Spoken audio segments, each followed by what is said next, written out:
endoscope assembly technology.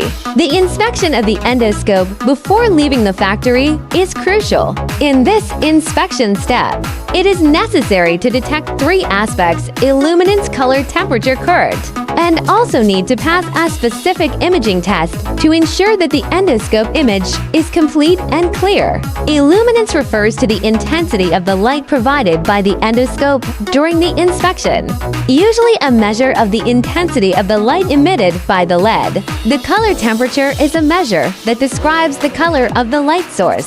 During an endoscopy, the choice of color temperature affects the tissue color and details observed. The correct setting of the current ensures that the endoscope light source is stable and prevents overheating or flickering. That can affect the use of the staff.